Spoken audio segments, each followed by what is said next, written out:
نہیں ہو رہا، اس کو بعد میں دیکھ لینا، ٹائٹ نہیں ہو رہا، چلو ٹھیک ہے چھوڑ دیں، بعد میں کر لیں۔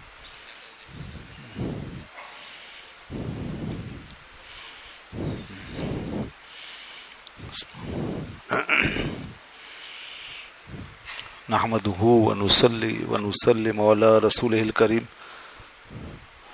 اما بعد، فاعوذ باللہ من الشیطان الرجیم، بسم اللہ الرحمن الرحیم۔ قال عیسی ابن مریم اللہم ربنا انزل علینا مائدۃ من السماء تکون لنا عیدا لأولنا وآخرنا وآیۃ منک وارزقنا وانت خیر الرازقین، صدق اللہ العلی العظیم وبلغنا رسولہ النبی الکریم ونحن علی ذلک لمن الشاہدین والشاکرین والحمد للہ رب العالمین۔ درود پاک پڑھ لیجیے۔ اللہم صلی علی سیدنا و مولانا محمد وعلی آل سیدنا و مولانا محمد وبارک وسلم وصلی علیہ صلاۃ و سلام علیک یا سیدی یا رسول اللہ وعلی آلک و اصحابک اجمعین۔ آج یہ سورہ مائدہ خاص طور پہ ہمارے سامنے تلاوت ہوئی ہے۔ سورہ مائدہ بھی مدنی صورتوں میں سے ہے۔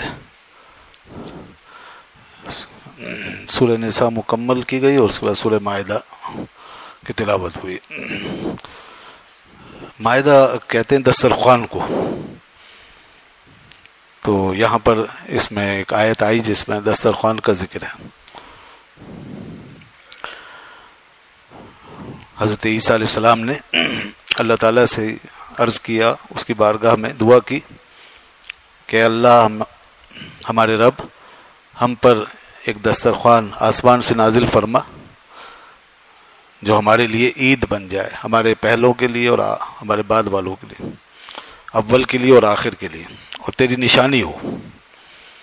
ورزقنا، اور تو ہمیں رزق عطا فرما، وانت خیر الرازقین، اور تو بہترین رزق دینے والا، تمام رزق دینے والوں میں سب سے بہتر تو ہے۔ تو اصل میں حواریوں نے درخواست کی تھی کہ آپ کوئی نشانی دکھائیے، کوئی دسترخوان اتروائیے، اور انداز ان کا بڑا عجیب تھا۔ جس طرح انہوں نے درخواست کی اس میں قدر جرأت کا پہلو، یہ جو حواریوں کا انداز تھا اس میں جرأت تھی تھوڑی سی۔ حل یستطیع ربک، وہ کہتے تھے کہ آپ کا رب استطاعت رکھتا ہے، کہ آپ کا رب ایسا کر سکتا ہے، یہ ان کا انداز تھا۔ اَيُنَزِّلَ عَلَيْنَا مَائِدَةً مِّنَ السَّمَاءِ، کہ وہ ہمارے اوپر آسمان سے ایک دسترخوان نازل کر دے۔ اسی لیے سیدنا مسیح علیہ السلام نے قدر جلال کا اظہار فرمایا، قَالَ اتَّقُوا اللَّهَ، آپ نے فرمایا اللہ سے ڈرو۔ یہ کس طرح کی بات کرتے ہو؟ ان کنتم مومنین، فرمایا اگر تم مومن ہو اللہ سے ڈرو۔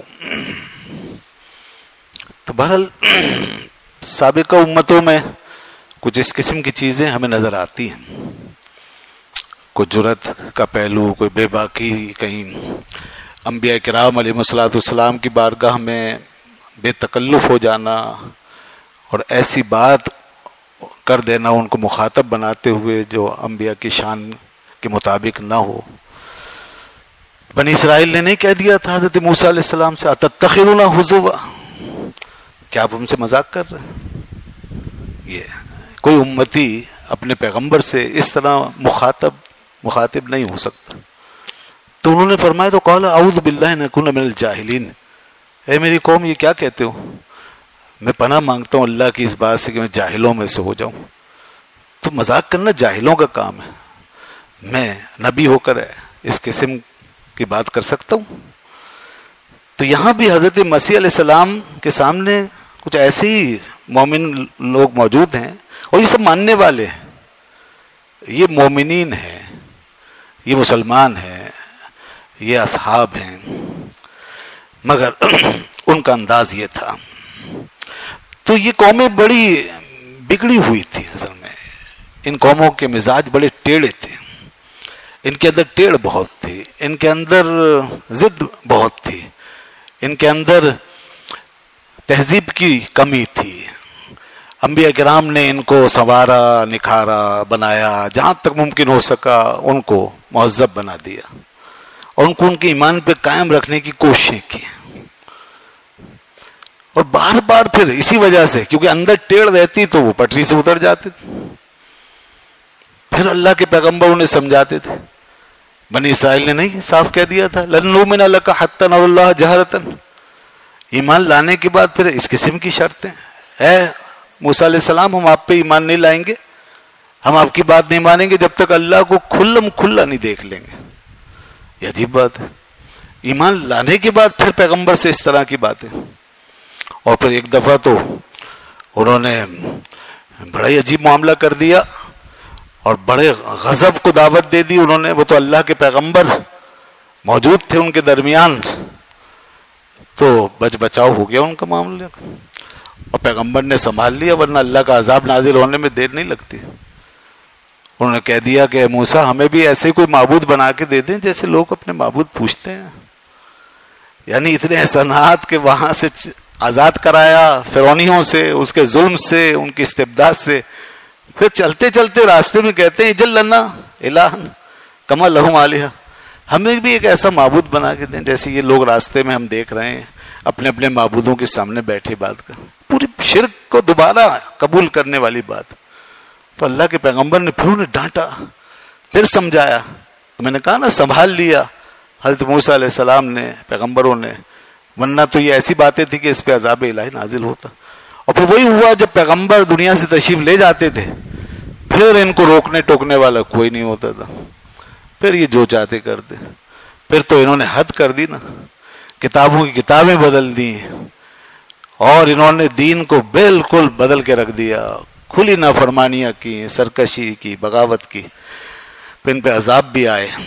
اس لیے حضرت عیسیٰ علیہ السلام نے فرما دیا تھا کہ دیکھو نازل تو وہ کر دے گا، اللہ نے خود ارشاد فرمایا قال اللہ انی منزلھا علیکم، میں نازل تو کر دیتا ہوں یہ مائدہ، یہ دسترخوان میں اتار دیتا ہوں، فمن یکفر بعد منکم فانی اعذبہ عذابا لا اعذبہ احد من العالمین، لیکن اس کے بعد پھر جو انکار کرے گا اور یہ نشانی دیکھ کر پھر کوئی اگر منحرف ہوگا تو ایسا عذاب دوں گا اس کو کہ عالمین میں کسی کو میں نے ایسا عذاب نہیں چکھایا ہوگا۔ یہ وارننگ بہت سخت ہے۔ تو یہ قومیں بہرحال پھر پٹری سے اتری ہیں اور انہوں نے نافرمانیاں کی، وہ میں نے ایک بنیاد بتا دی کہ ان کے مزاجوں میں ٹیڑھ تھی، یہ انبیاء کرام کی موجودگی میں بھی اس طرح پیش آتے تھے اور بہت مشکل سے ان کو سنبھال کے رکھا جاتا تھا۔ اس لیے آگے مزید حجت تمام کرنے کے لیے قرآن نے یہ بات بتائی۔ اس صورت کے اندر عیسائیوں کا بہت ذکر ہے، عیسیٰ علیہ السلام، مسیحی حضرات، عیسائیوں کے عقائد، ان کا رد، ان کی باتیں، ان کی گمراہیاں اس صورت کے اندر خاص طور پہ آئیں گے، بہت زیادہ ہیں، بار بار ذکر آ رہا ہے، آپ نے کچھ تو اندازہ لگا لیا ہوگا، بار بار عیسیٰ علیہ السلام کا نام ہے۔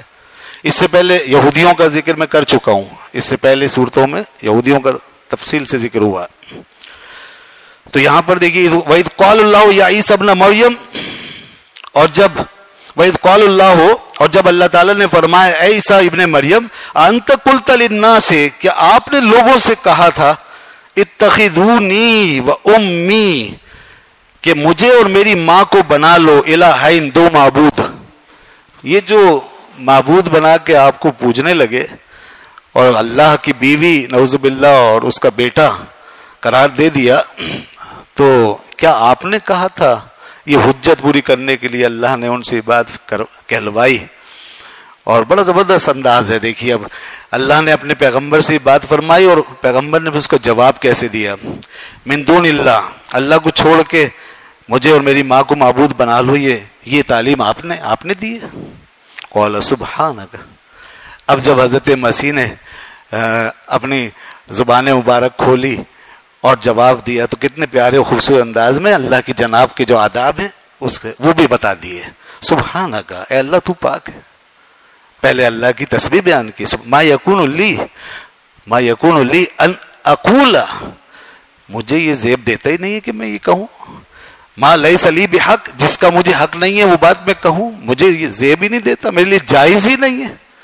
دیکھیے کتنے ادب سے بات کی گئی وہ یوں بھی کہہ سکتے نہیں میں نے نہیں کہا. جب ان سے پوچھا گیا آپ نے کہا تھا تو وہ یوں بھی کہہ سکتے نہیں میں نے نہیں کہا. یہ بھی ایک جواب, مگر یہ جواب اس بارگاہ الہی کی شان نشان نہیں ہوتا. جناب کی شان جو ہے اس کو ملوز رکھتے ہوئے, جناب قدس کی شان, جناب الہی کی شان کو ملوز رکھتے ہوئے سیدنا مسیح علیہ السلام نے بہت بادب طریقے سے عرض کیا مجھے یہ زیب نہیں دیتا, میرے لیے جائز نہیں کہ میں وہ بات کہوں جس کا مجھے حق نہیں. ان کنت قلتہ فقد علمتہ, اے الہ العالمین اگر میں نے ایسا کہا ہوتا تو آپ اس کو جانتے, آپ کے علم میں وہ ضرور ہوتا. تعلم ما فی نفسی, اس لیے کہ جو کچھ میرے دل میں ہے وہ تو آپ جانتے ہیں, تیرے علم میں ہے, تو جانتا ہے, سب جانتا ہے.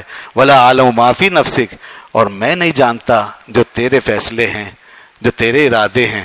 اے اللہ تو جانتا ہے جو کچھ ہمارے دلوں میں ہوتا ہے. انک انت علام الغیوب, بے شک تو سارے غیبوں کا جاننے والا ہے. ما قلت لہم, میں نے ان سے نہیں کہا, میں نے اب کہا. دیکھیے آخر پہلے یہ سب اس طرح بڑے ادب سے وضاحت کر کے ما قلت لہم, میں نے ان سے نہیں کہا. الا ما امرتنی بہ, مگر میں نے ان سے وہی کچھ کہا جس کا تو نے مجھے حکم دیا. میں نے تو تیری عبادت کی طرف انہیں بلایا. ان اعبدوا اللہ, کیا کہا میں نے ان سے کہ اللہ کی عبادت کرو. ربی و ربکم, وہی میرا رب ہے اور تمہارا رب بھی وہی ہے. وکنت علیہم شہیدا ما دمت فیہم, اور میں ان پہ گواہ بنا رہا, ان کی نگرانی کرتا رہا جب تک بھی ان میں رہا. فلما توفیتنی, اور جب تو نے مجھے اپنے پاس بلا لیا, کنت انت الرقیب علیہم, تو ہی ان کا نگہبان ہے. وانت علی کل شیء شہید, اور تو ہی ہر چیز پر گواہ ہے. ان تعذبہم فانہم عبادک, اگر تو انہیں عذاب دے تو بس بے شک وہ تیرے بندے. وان تغفر لہم, اور اگر تو انہیں بخشے, فانک انت العزیز الحکیم, تو ہی غالب ہے اور حکمت والا ہے. سپرد کر دیا اللہ کے, اے اللہ جو تیرا فیصلہ ہے, جو تیرا قانون ہے, تو اس کے مطابق ان سے معاملہ فرما. جیسا انہوں نے کیا ہے ویسا تو ان کے ساتھ کر سکتا ہے. تو عذاب دینا چاہے عذاب دے سکتا ہے, تو بخشنا چاہے اگر کوئی قابل بخشش ہے, کوئی گناہ کی حد تک. یعنی یہ سب اسلام سے پہلے کی بات, آپ صلی اللہ علیہ وسلم کی تشریف آوری سے پہلے کی بات.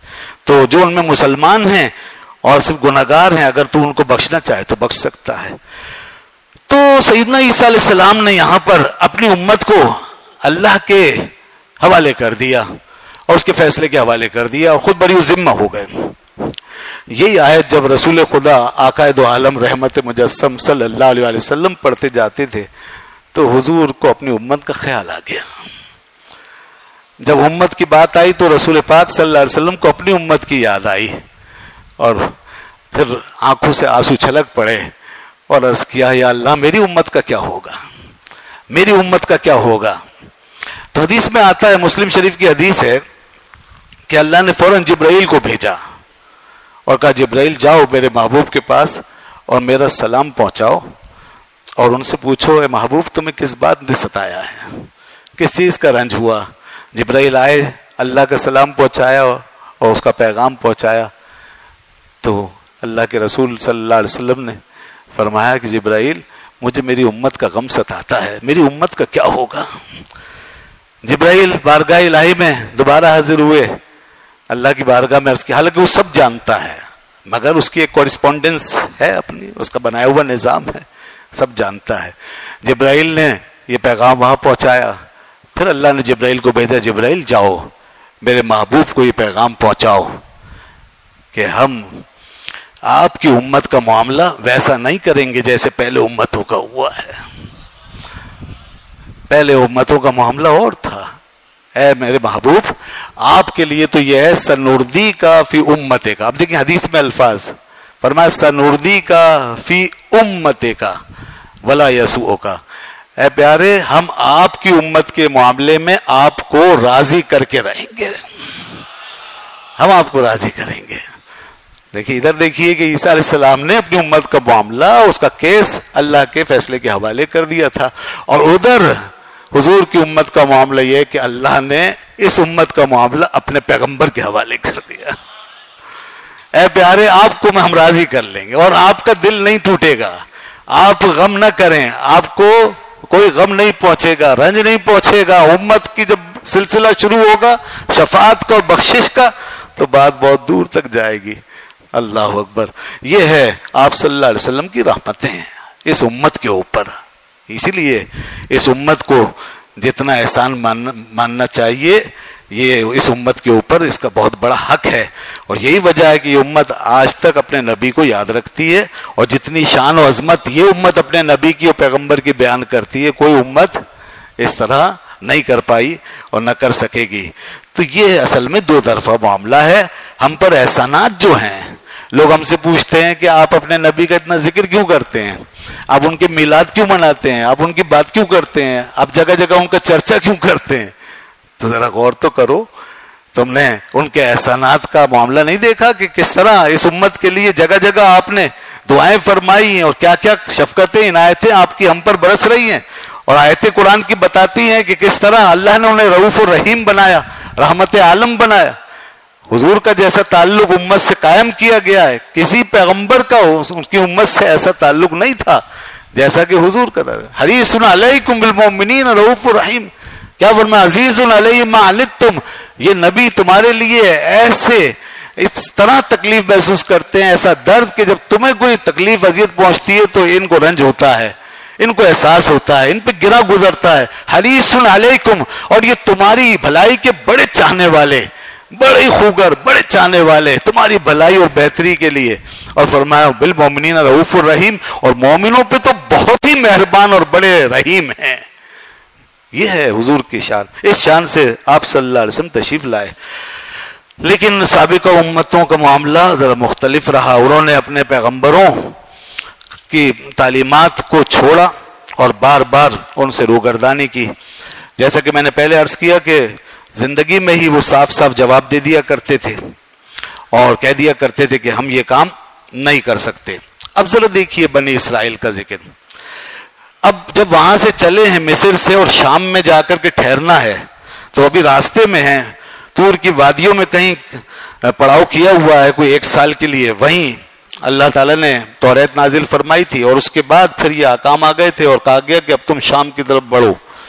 جب سیدنا موسیٰ علیہ السلام ان کو کہتے تھے کہ چلو, یا قوم ادخلوا الارض المقدسۃ التی کتب اللہ لکم, اے قوم, اے میری قوم, داخل ہو جاؤ اس ارض مقدس میں جس کو اللہ نے تمہارے لیے لکھ دیا ہے. ولا ترتدوا ولا ادبارکم, اب اپنی ایڑیوں کے بل پلٹنا نہیں. فتنقلبوا خاسرین, تو تم نقصان ہی اٹھاؤ گے اور نقصان اٹھا کے پلٹو گے. قالوا یا موسیٰ, اب قوم کا جواب دیکھیے کہ جب بات آئی ایک سخت وقت کی, اسٹرگل کرنے کی اور ایک بڑے محاذ پہ کھڑے ہونے کی, تو کہنے لگے اے موسیٰ ان فیہا قوما جبارین, ارے وہاں تو ایک بڑی خطرناک قوم رہتی ہے, بڑے سخت لوگ رہتے ہیں, جابر ظالم قسم کے لوگ. وَإِنَّا لَن نَدْخُلَهَا حَتَّى يَخْرُجُوا مِنْهَا, ہم تو اس بستی میں کبھی بھی داخل نہیں ہوں گے یہاں تک کہ پہلے وہ وہاں سے نکلیں تو پھر ہم جائیں گے. مطلب یہ ہے کہ وہ میٹھا میٹھا ہپ اپ جس کو کہتے ہیں نا, اس موڈ میں تھے کہ ہمیں بس خالی ملے بستی, کوئی مزاحمت نہ ہو, کوئی لڑائی نہ ہو, اور ہم جا کے وہاں اپنی بستی بسائیں. یہ آپ ہمیں جو ٹکرانے کی بات کر رہے ہیں اس قوم سے, ہمارے بس کی بات نہیں کہ ہم اس قوم سے ٹکرائیں. وہ قوم عمالقہ تھی جس سے لڑائی درپیش تھی. فَيَخْرُجُوا مِنْهَا فَإِنَّا دَاخِلُونَ, کیسی کڑی شرطیں لگا رہے ہیں. انبیاء کا حکم ہے, نبی کا حکم آ چکا, اس کے باوجود کہتے ہیں امتی اگر وہ نکلیں گے وہاں سے تو ہم جائیں گے وہاں پر. یہ انہوں نے کہا.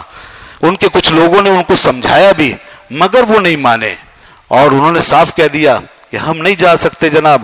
قالوا یا موسیٰ انا لن ندخلها ابدا, اے موسیٰ ہم تو کبھی بھی نہیں جائیں گے اس بستی میں, ہم کبھی نہیں جائیں گے. ما داموا فیہا, جب تک وہ وہاں پر موجود ہیں. کون؟ عمالقہ. اور کہنے لگے, اب دیکھیے پھر جرت دیکھیے اس قوم کی, فذهب انت وربک, آپ جائیں نا, آپ چلے جائیں, وربک, اور اپنے رب کو لے جائیں, فقاتلا, اور جا کے آپ لڑیں نا, آپ مقابلہ کریں. انہا ہنا قاعدون, ہم یہاں بیٹھ کے دیکھیں گے. جب آپ کامیاب ہو جائیں گے اور بستی خالی ہو جائے گی تو پھر ہم آ جائیں گے. یہ قوم کا حال. پیغمبر کو ایسے ہی چھوڑ دیا. وہ پیغمبر جو دنیا سے لے کر آخرت تک کی گارنٹی لے کر آتا ہے, امت کو سنبھالنے آتا ہے, امت کی بخشش و فلاح و بہبود کے لیے, اس پہ ایمان لانے کے بعد اس کے ساتھ اس طرح کا طرز تکلم, اور یہ انداز، یہ ہے سابقہ قوموں کی بے وفائیاں، بے اعتنائیاں، لاپرواہیاں اور ان کی ضد اور ہٹ درمی. یہ پہلے ہوتا رہا. لیکن دوستو اس امت کا معاملہ بڑا مختلف ہے. اس قوم کا اور اس امت محمد صلی اللہ علیہ وسلم کا جب وقت آیا تو اللہ نے اپنے حبیب کی جیسے کہ ہر شان عجیب رکھی، منفرد رکھی. آپ کو جو مقام ملا ایسی آپ کی امت میں ایک عجیب تاثیر پائی گئی. آپ نے جو تبلیغ فرمائی اور آپ کا جو جلوہ دیکھا اور جو سیرت سامنے آئی اور جس طرح کی تربیت ہوئی اور جو اللہ نے خصوصی کرم فرمایا آپ کے طفیل، یہاں بڑے عجیب عجیب معجزے نظر آئے. سابقہ قوموں کا حال یہ ہے ہمارے سامنے، اور جب اس امت محمد صلی اللہ علیہ وسلم کی بات آتی ہے تو قربان جائیں جناب، بے باکی اور گستاخی تو دور کی بات، جان ہتھیلیوں پہ رکھ کر ایسے بیٹھے رہتے تھے کہ نبی کا اشارہ ابرو ہو اور ہماری جان بس یہ کسی کام آ جائے، ایک اشارہ ہو، یہ سعادت ملے کہ کوئی قربانی، کوئی ہماری طرف سے کوئی قربانی پیش ہو، اور قربانی بھی بڑی سے بڑی. اللہ کو ان کا جذبہ ایسا پسند آیا، فرمایا وَمِنْهُمْ مَنْ قَضَى نَحْبَهْ وَمِنْهُمْ مَنْ يَنْتَظِرُ. یہ تو عجیب پروانے ہیں شمع رسالت مصطفی آپ کے، کہ انہوں نے کتنوں نے تو اپنی جانیں دے ڈالی ہیں آپ کی راہ میں، اور کتنے ہیں جو منتظر ہیں کہ وہ وقت آئے کہ ہم بھی اپنی جانوں کا نذرانہ پیش کر جائیں. یہ ہے حضور کی شان. سر کٹاتے ہیں تیرے نام پہ مردان عرب، حسن یوسف پہ کٹی مصر میں انگشت زنا، سر کٹاتے ہیں تیرے نام پہ مردان عرب. اللہ نے آپ کو کچھ کمال ایسا عطا فرمایا، خصوصیات ایسی عطا فرمائی، کوئی شان عظمت ایسی عطا فرمائی ہے کہ جس کے آگے پھر جان لٹائے بغیر چین ہی نہیں آتا، پھر آخری حد تک جائے بغیر قرار ہی نہیں ملتا. بدر کی لڑائی میں آگے جب بدر کا دن آئے گا تفصیل سے عرض کروں گا. ابھی سامنے ایک بڑا محاذ، ایک محاذ یہ تھا بنی اسرائیل کے سامنے اور ان کا جواب سنا، اور ایسے ہی پھر ایک بڑا محاذ سامنے صحابہ کرام کے بدر کے میدان میں تھا، اور بڑا زبردست مقابلہ ہونے والا تھا. پیچھے کس حال میں آئے تھے مکہ چھوڑ کے، بیوی بچوں کا پتہ نہیں، گھر بار کا پتہ نہیں، ساز و سامان کا پتہ نہیں، گھر سے بے گھر، بے یار و مددگار، نہ ہاتھ میں تلواریں، نہ نیزے، نہ بھالے، نہ سواریاں، سامان تک مکمل نہیں. اسی بے بسی بے کسی کے حال میں ایک مسلح لشکر جرار پوری تیاری کے ساتھ برسرے پیکار سامنے کھڑا ہے. اور ادھر اللہ کا رسول اپنی قوم سے، اپنے اصحاب سے فرماتے ہیں، اے میرے صحابہ، تم میں تیار ہو؟ تم لوگ آج ایک بہت بڑی جنگ درپیش ہے، تو تم لوگ تیار ہو اس جنگ میں شریک ہونے کے لیے یا واپس جانا چاہتے ہو؟ اللہ اللہ. یہ دیکھیے موسیٰ علیہ السلام نے جب اپنی قوم سے کہا تھا تو ادھر سے کیا جواب آیا، اور ادھر جب حضور پاک صلی اللہ علیہ وسلم نے اپنی قوم سے فرمایا تو پھر کھڑے ہوئے ایمان والے لوگ، شمع رسالت کے پروانے حضرت مقداد بن عمر کھڑے ہوئے، اور کھڑے ہو کر وہ ایمان افروز باز کہا کہ جو تاریخ میں ہمیشہ کے نقش رہے گا، یا رسول اللہ ہم وہ لوگ نہیں ہیں بنی اسرائیل جنہوں نے اپنے پیغمبر سے کہا تھا کہ آپ جائیں اور اپنے رب کو لے جائیں، ہم تو یہاں بیٹھ کے دیکھتے ہیں، ہم وہ لوگ نہیں، ہم آج آپ سے یہ بات نہیں کہہ سکتے، بلکہ ہم تو یہ کہتے ہیں اے رسول خدا آپ چلیے، آپ کا رب بھی آپ کے ساتھ ہے اور ہم بھی آپ کے ساتھ ہیں. اے محبوب خدا، لڑائی کے جس دنگل میں آپ ہمیں اتاریں گے ہم اترنے کے لیے تیار ہیں، اور جس محاذ پہ کھڑا کریں گے ہم کھڑے ہونے کے لیے تیار ہیں. قسم ہے رب العزت کی، آخری دم تک آپ کا ساتھ دیتے رہیں گے. حضور خوش ہوئے، پھر فرمایا اے میرے اصحاب اشیروا علیہ، اشیروا علیہ، مجھے اور رائے دو، اور لوگ بھی بتائیں. انصار خاموش تھے، مہاجرین کی طرف سے تو آ گیا تھا جواب، انصار خاموش تھے. تو اس پر حضرت سعد بن معاذ رضی اللہ عنہ کھڑے ہوئے، عرض کی یا رسول اللہ شاید آپ کا اشارہ ہماری طرف ہے. فرمایا ہاں تمہاری رائے بھی ضروری ہے، تم لوگ کیا کہتے ہو؟ یہ اپنے گھر بسے ہوئے، گھر بنے بنائے، کھیت باغات، یہ وہ سب چھوڑ کے آنے والے لوگ، ظاہر سی بات ہے ابھی مکے سے آنے والے تو لوٹ پٹ چکے، اب یہ تو اپنا گھر بار رکھتے ہیں، اپنی فیملیاں رکھتے ہیں، اپنے کاروبار رکھتے ہیں، کیا یہ بھی قربانی دیں گے؟ تو ان کی رائے کیا ہے؟ مگر وہی شمع رسالت کے پروانے ادھر بھی تھے اور ادھر بھی تھے، ادھر بھی وہی جذبہ تھا اور ادھر بھی یہی جذبہ تھا، اور بیچ میں وہ شمع حسن کی جل رہی تھی. چنانچہ جب ان سے کہا گیا تو کھڑے ہو کر حضرت سعد بن معاذ نے کہا یا رسول اللہ اگر آپ ہماری رائے جاننا چاہتے ہیں تو قسم رب العزت کی ہم نے آپ پہ ایمان قبول کیا ہے, ہم نے گواہی دی ہے, ہم نے شہادت دی ہے کہ آپ جو کچھ لے کر آئے اللہ کے پاس سے وہ حق ہے, اور اے آقا ہم نے اپنے سارے معاہدے عہد پیمان سب آپ کے ہاتھ میں رکھے ہوئے ہیں, ہم نے آپ سے وہ عہد باندھا ہے کہ ساری زندگی اب اس سے ہم باہر نہیں نکل سکتے. اے محبوب خدا آپ چلیے, جو آپ چاہتے ہیں وہ کیجئے, جس سے لڑنا چاہتے ہیں اس سے لڑیے. قسم رب ذوالجلال کی جس سے آپ لڑیں گے اس سے ہم لڑیں گے, جس سے آپ صلح کریں گے اس سے ہم صلح کریں گے. اور آج اگر آپ ہمیں لے کر اس سمندر میں بھی اتر جائیں گے تو ہم بھی اس میں غوطے مار کر ڈوب جانے کے لیے تیار ہوں گے, ہم بھی اس سمندر میں اترنے کے لیے تیار ہوں گے. اے اللہ کے رسول آپ جہاں چاہیں ہمیں لے کے چلیں, ہم میں سے کوئی ایک شخص بھی آج پیچھے نہیں ہٹے گا اور آپ کے ساتھ رہے گا, یہ ہم نے عہد باندھا ہے. آپ نے فرمایا اچھا اب تمہارے جذبات یہ ہیں اور تم پختہ ہو تو پھر چلو, اللہ کا وعدہ ہے اللہ تعالیٰ تمہیں فتح دے گا. اور پھر یہ قوم جا کے بڑھ گئی, پہاڑوں سے ٹکرا گئی, بڑے بڑے لشکروں سے ٹکرا گئی, اور جانوں کی پرواہ کیے بغیر انہوں نے ایسی ایسی قربانیاں دی ہیں کہ یوں جاتے تھے وہ اپنی جان دے کر جیسے کہ آج دنیا میں کوئی بڑی سے بڑی لوگ نعمت پا کے خوش ہوتے ہیں, وہ جان دے کے اس طرح خوش ہوتے تھے. یہ عالم تھا, یہ قربانیاں, یہ ہے بارگاہ مصطفی صلی اللہ علیہ وسلم کے آداب. تو ہمیں بڑا فرق نظر آتا ہے پہلے قوموں کے جذبات میں اور اس امت کے جذبات میں. یہی وجہ ہے کہ یہ دین قیامت تک سر بلند رہے گا. اسی دینی جذبات سے آبیاری ہو رہی ہے اس دین کی, اور یہی ہمارا پہلا دستہ ہے جو ہمارے آگے ایک ایسی مثال بن کے کھڑا ہو گیا ہے کہ قیامت تک اب اس مثال سے ہمیں, اس ماڈل سے ہمیں روشنی ملتی رہے گی, اور یہ دین اسی لیے ہمیشہ قائم دائم رہے گا. تو بہرحال یہ آیتیں اور بھی بہت ساری باتیں آئی ہیں اس صورت کے اندر, اور اس میں عیسائیوں کا اور بھی مختلف عقائد کا رد ہوا ہے کہ اللہ تعالیٰ تین ہیں. اس حوالے سے کافی بیان آیا اور ان کا رد کیا, اور کہا کہ جو لوگ یہ کہتے ہیں لقد کفر الذین قالوا ان اللہ هو ثالث ثلاثہ, فرمایا وہ کافر ہیں جنہوں نے یہ کہا کہ اللہ تین ہیں. یہ اللہ تعالیٰ نے صاف فرما دیا وہ کافر ہیں, اور یہ بھی صاف فرما دیا کہ صرف ایمان والے اور نیک کام کرنے والے جنت میں جائیں گے. ایمان والوں کی قید, ایمان لانا ضروری ہے. آج یہ چل رہا ہے بات الادیان کا تصور میڈیا پر اور جگہ جگہ اس طرح کا تاثر کہ کوئی بھی یہودی عیسائی کوئی بھی نیک آدمی ہے ان میں تو وہ بھی جنت میں جا سکتا ہے. بالکل غلط, قرآن کے خلاف ہے. ایمان لانا ضروری ہے, اور اللہ نے صاف اس لیے رد ہوا, یہودیوں کا رد ہوا, عیسائیوں کا رد ہوا. اور بدقسمتی سے میڈیا ان باتوں کو نہیں بیان کرتا اور وہ نہیں ناراض کرتے اپنے غیر مسلموں کو, آقاؤں کو, یہود کو, نصارہ کو, اور وہ اپنا ایک بڑا صلح کل والا میسج جو ہے دنیا کے سامنے دینا چاہتے ہیں. تو صرف چند باتوں کی تبلیغ ہوتی ہے میڈیا پر, اور اس میں یہی آپ کے مسائل, نماز روزے کے, اخلاقیات کی چیزیں, چلیے اچھی بات ہے, وہ بھی غلط نہیں ہے, لیکن یہ یاد رکھیے کہ میڈیا پہ سب کچھ نہیں آ رہا. یہ قرآن ہے, یہ درس قرآن ہے, اس درس قرآن میں یہ ساری چیزیں بھی شامل ہیں. تو میڈیا آپ کا نہیں بتا سکتا اور وہ نہیں اجازت دے سکتا کہ یہ سب کچھ بتایا جائے. میرے ساتھ کچھ یہ واقعہ ہوا, میرا اپنا تجربہ. آج بھی وہ جیو والوں کا فون آیا, میں نے کہا بھائی مجھے معاف کریں, میں معذرت خواہ ہوں, آپ نے پروگرام چلائیں کیونکہ میں جو کچھ بیان کرنا چاہتا ہوں وہ آپ دیں گے نہیں, ٹھیک ہے نا. میں تو چاہوں گا کہ یہ سب جو قرآن میں ہے, جو کچھ دین میں ہے وہ میں بیان کروں.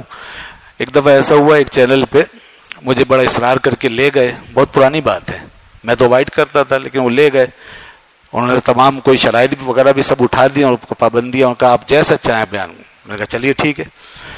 تو جب میں وہاں پہنچا اور پہلا ہی درس تراویح کے حوالے سے ریکارڈنگ تھی, تو میں نے پہلا پارہ جو ہے یہ لیا, اور اس میں جیسا کہ یہاں آپ نے کچھ سنا تفصیل سے, تھوڑا بنی اسرائیل وغیرہ کا ذکر آیا تو میں نے بیان کر دیا.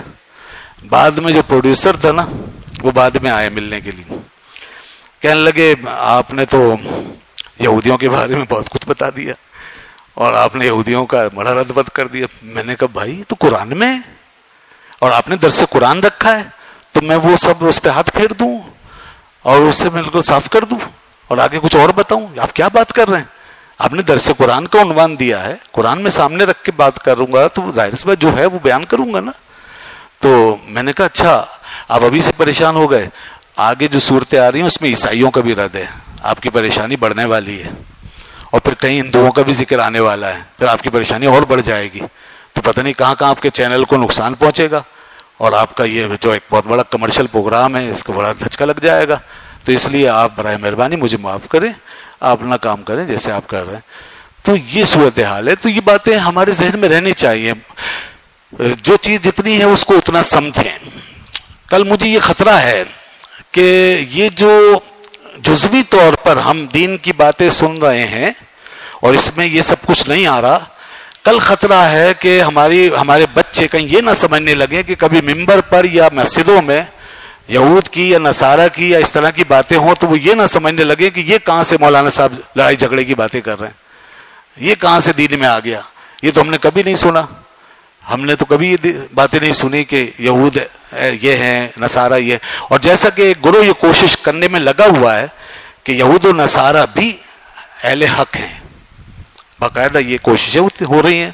ایسے پروفیسرز بیٹھے ہوئے ہیں، اسکالرز بیٹھے ہوئے ہیں، میڈیا پہ بیٹھے ہوئے ہیں، لوگ صحافی حضرات باتیں کر رہے ہیں کہ یہود و نصارہ میں بھی اہل حق ہیں اور وہ بھی جنت میں جائیں گے. ایک جامعہ کراچی کے ایک پروفیسر ابھی مرحوم ہو گئے، وہ ان سے بھی ہم بڑا اختلاف رکھتے تھے بعض باتوں میں، وہ لکھ کر بھی گئے ہیں کئی چیزیں ایسی.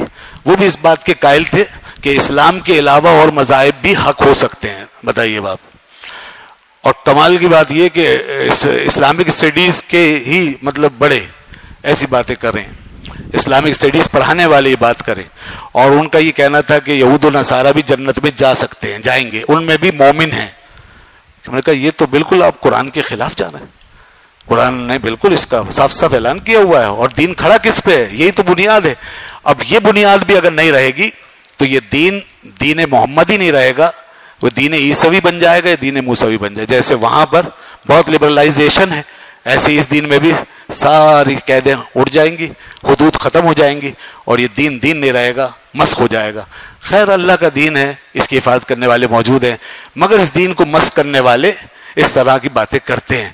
تو وہ کہیں اور مزید متحرک ہوں گے اور اس تاثر کو مزید مستحکم کر دیں گے کہ دین صرف اتنا ہی ہے، اخلاقیات وغیرہ کچھ مسائل کچھ باتیں دین میں بس یہی ہے. باقی رہا کہ یہود عیسائی ان سے کوئی ہمارا اختلاف نہیں، ان سے اختلاف ہے. اور یہاں آیتیں ہیں اور بہت کچھ آگے آئے گا، میں وہ بھی بتاؤں گا. اختلاف ہے. اللہ نے صاحب فرمایا، ایک بات سن لیجئے بس، فما ذا بعد الحق الا الضلال. اسلام ہے حق، اس کے بعد جو کچھ ہے سب گمراہی ہے. اور فرمایا ومن یبتغی غیر الاسلام دینا لن یقبل منہ. جو اسلام کے علاوہ کوئی اور دین تلاش کرے اللہ اسے قبول ہی نہیں کرے گا. صاف فرما دی، ان الدین عند اللہ الاسلام. فرمایا اللہ کے نزدیک صرف ایک ہی دین ہے اور وہ اسلام ہے. یہ اسلام ہے جو قرآن میں اور حدیث میں. اللہ تعالی ہمارا حامی و ناصر ہو اور ہمیں دین کی پوری سمجھ عطا فرمائے. بس کہنے کا مقصد یہ ہے کہ دین کو پوری طرح سمجھنے کی کوشش کرتے رہیں، کسی ایک چیز پر اکتفا نہ کریں. بس کسی ایک چینل کو پکڑ کے نہ بیٹھ جائیں، میڈیا پہ سارا بھروسہ نہ کر لیں، کوئی ایسے صوفی نہ بن جائیں، کسی ایسے پیر کے ہاتھ میں نہ چڑھ جائیں کہ جو آپ کو دین کا تصور ہی بگاڑ دے اور ساری چیزیں نکال کے صرف وہ جس میں وہ رہ رہا ہے اسی کو دین بنا کے آپ کو مسلط کر دے اور آپ کو دے دے کہ یہ دین. یہ بہت ہو رہا ہے. تو اس طرح نہ چلے، دین کو قطع برید نہ ہونے دیں، اس کے اندر کٹ نہ لگنے دیں. جتنا جہاں سے اچھی چیز مل رہی ہے وہاں سے لے لیں اور دین کو پوری طرح سمجھنے کی کوشش کرتے رہیں. تبھی ہم دنیا کے اندر دنیا کی قیادت کر سکیں گے اور دنیا کو اصل دین اور اصل پیغام پہنچا سکیں گے. وآخر دعوانا الحمدللہ رب العالمین. الحمدللہ رب العالمین والصلاة والسلام علی سید الانبیاء والمرسلین وعلی آلہ وصحبہ اجمعین. اللہم انت السلام منک السلام تبارک ربنا یا ذا الجلال والاکرام وصلی اللہ تعالی علی خیر خلق محمد وآلہ وصحبہ اجمعین برحمتک یا ارحم الراحمین.